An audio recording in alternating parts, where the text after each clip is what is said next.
Okay, so here's day 9. This is it. This is the last day of the unit. So our learning target, kind of change things up. We're going to look at regression and correlation. So again, like yesterday we did causation versus correlation. For this guy, this is just looking for correlation. We're not going to do any causation with this, but we do want to look at two variables, how they go together. So our learning target is I can use technology to find a function that models a relationship between two variables to make predictions, and I can interpret the correlation coefficient. So this is a number. We haven't used numbers for a few days, but this is a number, especially for linear models, and we can even get a number for nonlinear models. But we're going to interpret this R, this correlation coefficient.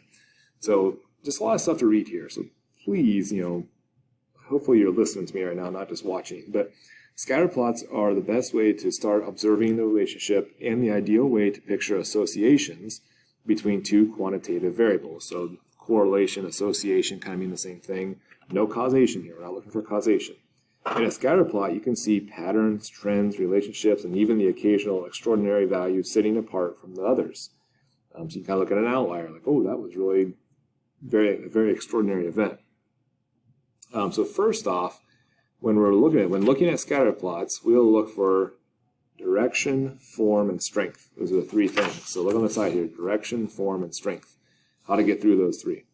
So first, this whole chart has to do with linear models for the most part, like everything except for form. We'll look at these two, but most of this stuff down here is for linear, but it kind of applies the same to the red ones. So first off, direction. So basically, as x increases, what's y doing? So the pattern that runs from upper left to the lower right is said to be negative. So if this was on an axis, as my x gets bigger, my y's are getting smaller. It's coming down here. So it's following this general pattern here. So that'd be a negative correlation. Whereas positive means as x increases, the y's are increasing. That's just positive. So it's not that negative bad, positive good. It's going up and to the right, down to the right. So negative down to the right, positives up to the right. Think slope. Same thing as slope. Now the form has to do with which function it follows. So a linear one, everything lines up, makes a straight line. Quadratic, if you kind of notice, kind of follows a quadratic pattern, a U shape. Whereas exponential kind of follows that exponential curve. Okay, so they're all kind of lining up along this line. So you'll look for the direction, you'll look for the form, and then the strength. Okay, strength is how tightly packed this is. So these are all for linear. Okay, so the strength is all for linear. If it makes a perfect line, or very, very, very strong line, all these dots, when you put it on a plane, it lines up very good. So this would be strong, it would be linear, and it would be positive. Okay, so this is a positive. This one would be strong, linear, negative. If we're going by direction, form, and strength. We're describing it all three ways. Now, moderately strong looks like this. See how these lined up perfect almost? These are pretty good. They're starting to spread out a little bit, though. But it is still following a good pattern. It's kind of following these lines.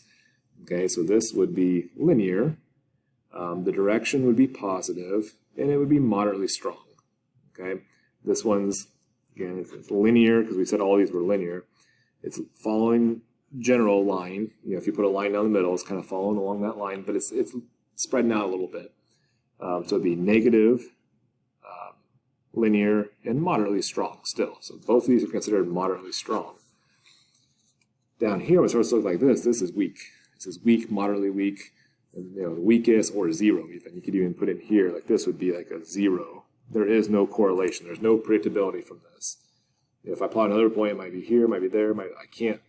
Give me an x, I can't really tell you where the y is going to be. So this is weak to 0. This is moderately weak. Okay? But we want to just, everything we get, we're going to try to describe it these three ways. Direction is it positive or negative? Form, is it linear, quadratic, or exponential? And then strength is strong, moderately weak, and weak. In some cases, 0. You didn't even go that far. Now, there is a way to calculate this. There is give it a number, a statistic for the strength. Okay, now we're not going to ask you to calculate it, but if we give it to you, you should know what it means. Okay, and this is called the correlation correlation coefficient. Okay, this is the correlation coefficient, and we use the letter R to represent this. Okay, so R equals the correlation coefficient. So the measure of how well the best fit line actually fits. So in general, the closer the R is, remember R is correlation coefficient. So we use the symbol R to represent correlation coefficient. The closer it is, a positive one or a negative one, the stronger it is. So if it is a 1, that means it perfectly lines up, 100% predictable. Okay, so this would be a positive 1, whereas a negative 1 would be the same thing but going in the down direction. Okay, so this is a positive one. This is a little weaker, so it's 0.8, but it's still positive because it's going up. This is still going up, but we're spreading out more. This one has no general direction at all. There is nothing. There's no correlation, so that's 0. It's 0 correlation. This one, it looks the same as this. They look the same, except it's going down to the right. So it's the same spread, but it's going down. So instead of being positive 4, it's negative 4. Doesn't mean bad, negative, bad. It just means it's in the negative slope, negative direction. And this one is still, it's negative, and it's a little more tightly packed. Now, if it was negative 1, ... perfectly lines up. Okay, it makes a straight line. So that would be a negative 1 correlation. Okay, so we'll be able to identify that. So let's flip it over here and look at these. So identify, we need to match it up. A, B, C, D, E, F. Which one would these go to? We're going to match all these up. Okay, so take a second. First off, look at positive, negative, and once you get them separated like that, then you can go more tightly packed. So first step here, I'm going to look first one, I'm just going to put negative. So A is negative, B, I don't see anything there. So that's 0. That's B. I'm going to put that down right now. This one is positive. It is going up. Okay, so it is a positive direction. Ooh, this one is flattening out. I mean, if anything, it's a very, very slight positive, but it's not very good. This one's positive, this one's negative. It's going in the negative direction. So I can split them up that way. So 2 of these are negative. F is really tightly packed. A is not. So let's look at the negatives. There's 2 that are negative. Which one means more tightly packed? Okay, the closer to negative 1, the more tightly packed. So that's this one right here would be the F. I'm just going to circle that. So B and F are out. So out of all these that are left, this one's negative, a little less tightly packed. That goes with A. Now there's 3 that are positive. Which one's the most tightly packed? Which one's the next tightly packed? Which one's not really tightly packed at all? So this is the most tightly packed one. It should have the highest one. So that's your 0.95. This is your C. Now these 2, this one's pretty tightly packed. This one's pretty close. I could barely tell that it was positive. I mean, it could be positive, could be flat, it's not very good. It's just slightly positive, and it's pretty kind of spread out there. So more tightly packed, that's E. And this one would be D. Okay, so you should be able to pick those out of the group. Be able to line those up and pick out of the group. Now, the next thing is, what if we were given the data, first off, we want to look at it, we got to figure out, which function is it? Is it linear, is it quadratic, or is it exponential?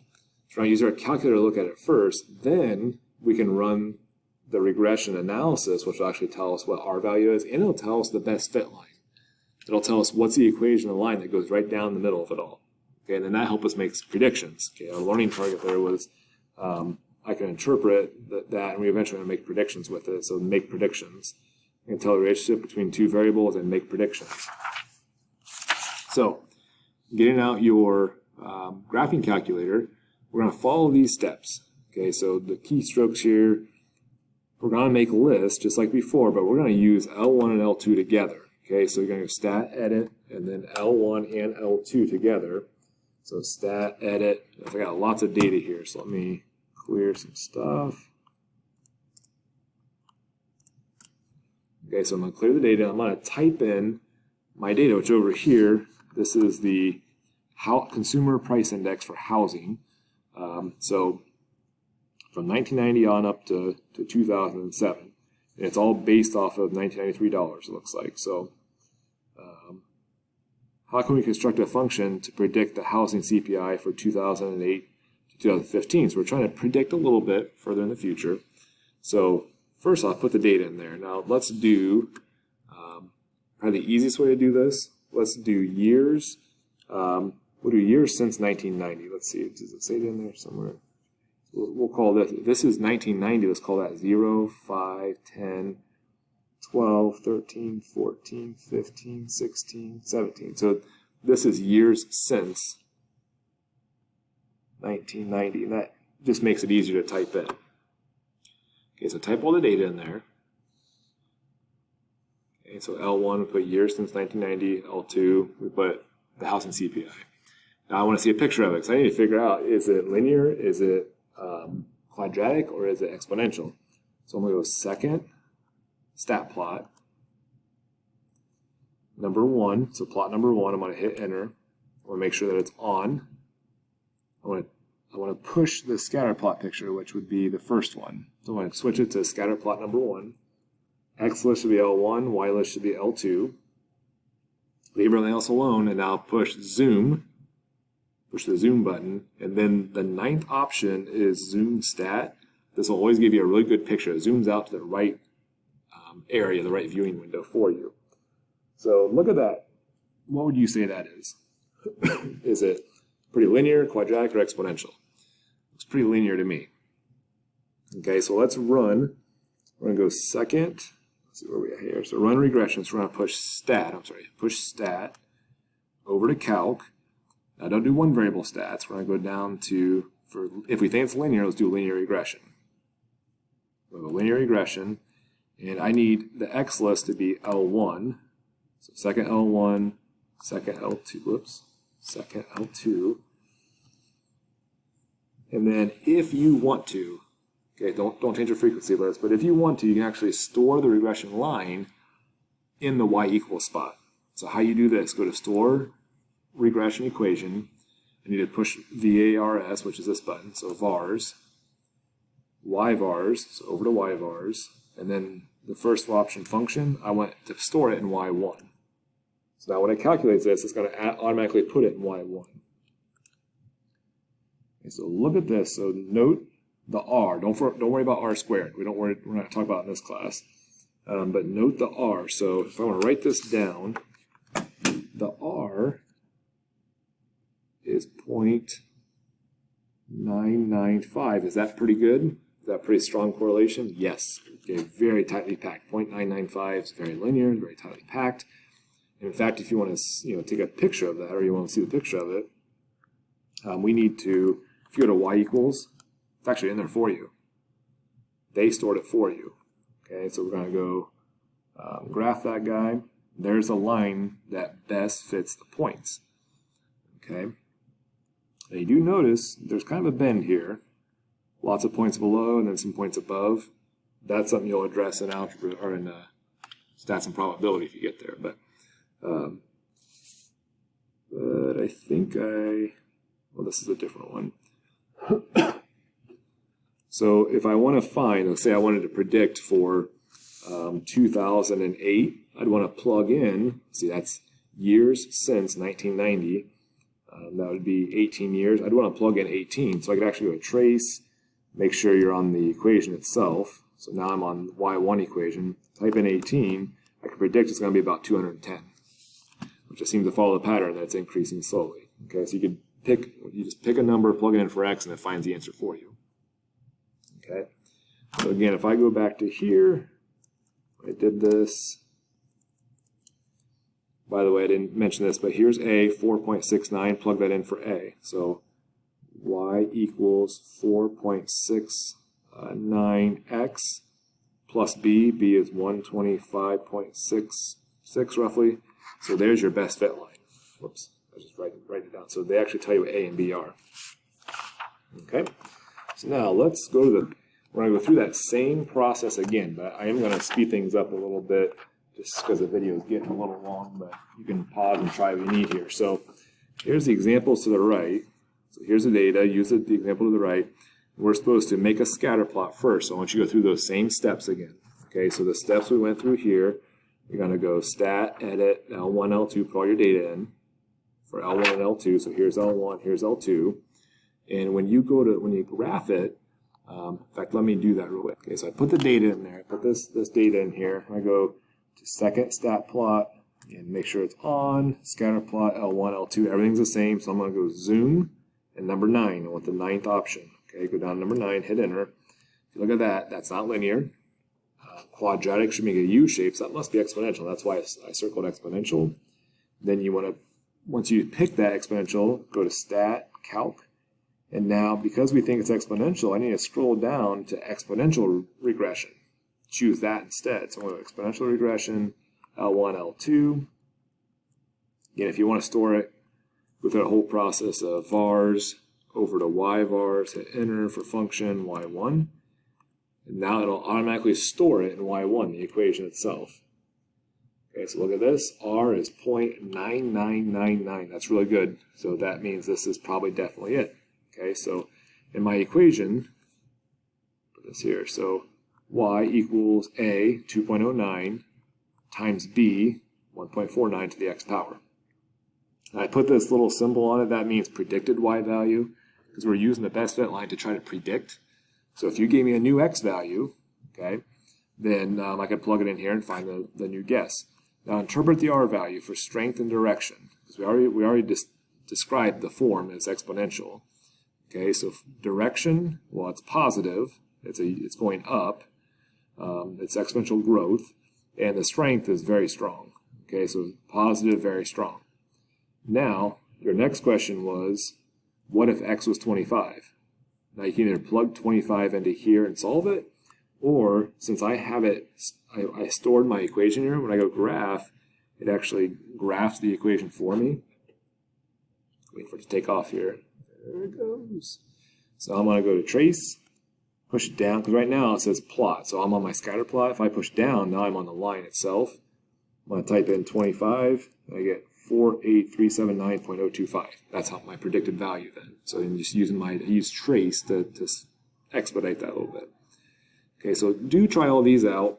I'm going to show these for sake of time. You know, this one, when you plot it, it looks pretty linear. 0.985 is very strong. So it is positive, very strong. It has a positive slope. Number 3, when you plot that, it makes a U shape out of it, so it's quadratic. And then here's my equation. It only told me r squared. You can literally square root that. So r would be 0.9998, very strong. Again, extremely strong. It's positive because the U shape was open up. If it was negative, if it's a negative number, it'd be with an open down.